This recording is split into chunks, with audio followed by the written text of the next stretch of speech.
Hello. I haven't seen any reviews for this movie or even videos popping up regarding it.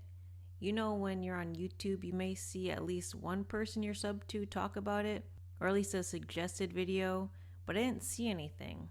I won't talk about the ending, and I'll try not to give too much away.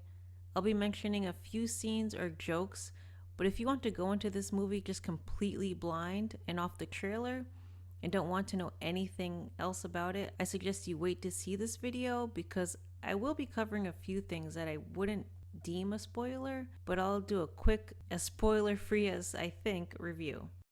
Even the IMDb plot is pretty vague, so here I go. Renfield stars Nicolas Hoult and Nick Cage in Awkwafina. I thought maybe I could find it streaming, but no luck. As some would assume from my last video, I didn't want to have to go to the theaters, but I decided to go see it anyway. My husband and I and our 2 beers went to the theater the other day, and we went to see Renfield. And I gotta say, I actually liked it. Upon seeing the trailer weeks ago, I had some reservation about this movie, but I really liked it. I was wrong with my initial feelings about it. I was skeptical, but I actually enjoyed myself. My husband, who loathes Nicolas Cage, seemed to enjoy it. Say full disclosure, my husband hates Nicolas Cage, and I love him, so. Well, I kind of went into the movie thinking that, it's a Nicolas Cage movie. More than likely, it's just going to be some comedic drab, but it was a comedy overall. But I don't know, I kind of enjoyed it, to be honest with you. It wasn't really... It was fine. It was odd. Like, Nicolas Cage didn't really take the limelight in this. He was more or less a background character.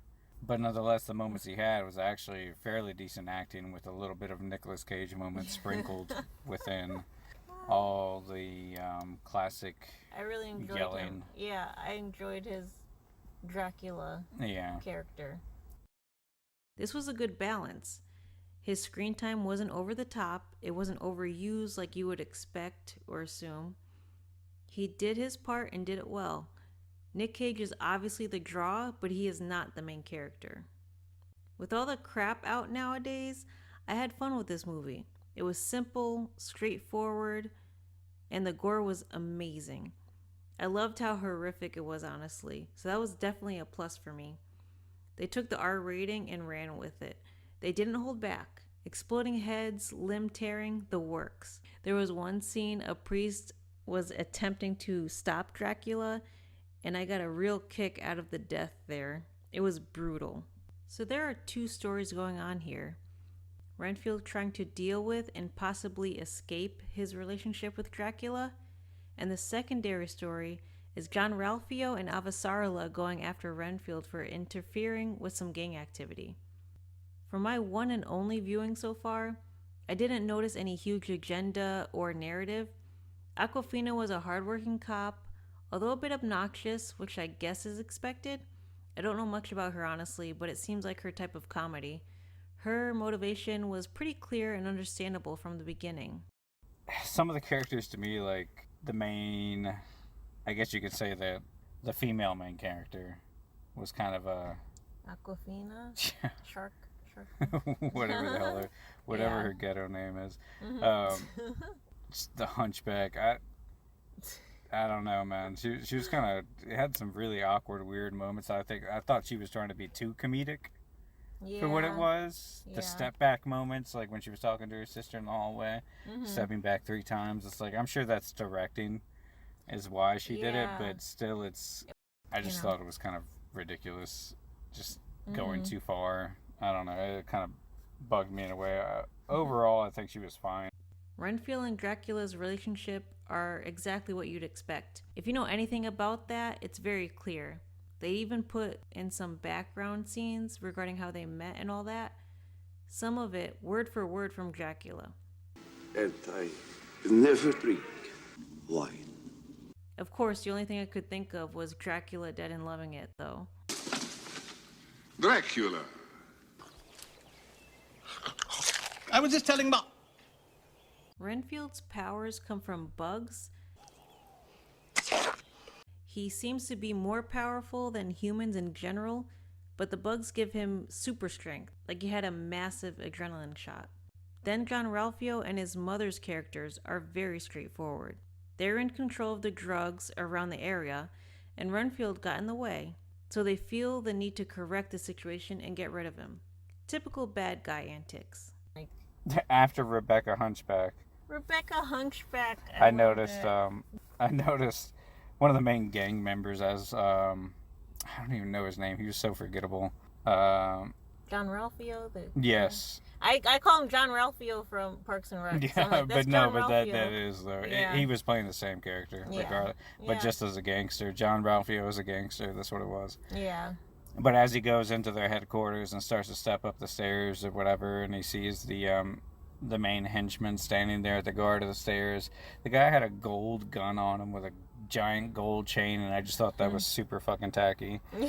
It's like I wrote down gold guns tacky. The crime family was so silly. They did the whole hack enhanced things people make fun of. They had a whole operation of hacking into cameras everywhere and being able to see absolutely everything. It was just not mentioned again, like it was just normal. There were moments of comedy that worked for me. I definitely chuckled a few times. It was played well. In any other movie, you would say it was really bad. I'll say, my expectations were, I thought it would be like cringy, like but, really which weird it dialogue. was a little cringy here and there. Well, yeah, but see, the thing is, like, I think it was a little cringy here and there, but that cringe was warranted because it's trying to be funny. Yeah, that's true, yeah. It's not like a bad joke being told. The world domination plan that you guys will see at some point, like... That was funny. Your classic, put everything up on a board and connect it via lines. Yeah, world domination. I thought that was pretty funny. And on the sticky note below it, and Renfield. Yeah, he's involved. He's involved somehow. A little bit. The writer or director had some beef with ska music. I don't know what that was about, because it was brought up initially a few times in the beginning and then never mentioned again. I loved that Nick Cage looked like he was having fun. His accent was fine, but there was one scene where it wavered a bit. I didn't mind much, it was noticeable, but I didn't care. It's my Nick Cage bias, I'm sure. He had some great moments and inflections that added to his evil nature. You know what would be very cool? I would love to see Nick Cage play Renfield in a role. I think he would do phenomenally. His eyebrows. He did the whole freaking super eyebrow Nick Cage move where it's like...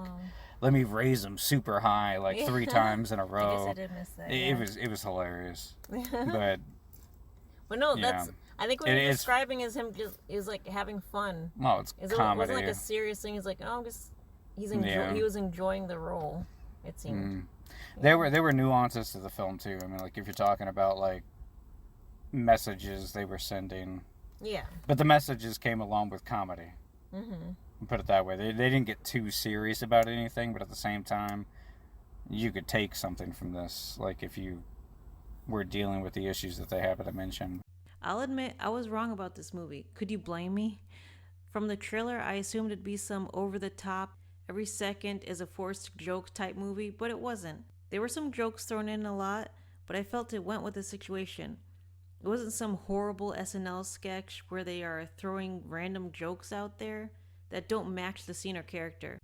It was fun. Maybe on a second watch I would notice other things I've missed. It's hard not to think about Vampire's Kiss when you think of a Nick Cage movie and him as a vampire. That movie in itself is a whole situation. There's so much more to it, but it's great. Just another scenario of Nick Cage's amazing vampirism, but more focus on him, of course, than this movie.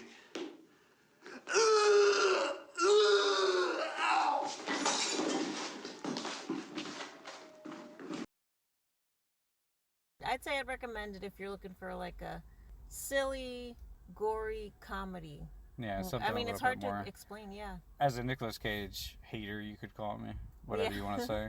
I'd honestly, says something. If you want something lighthearted, a little funny, a little bit of action going on, it's got a little bit of everything, honestly.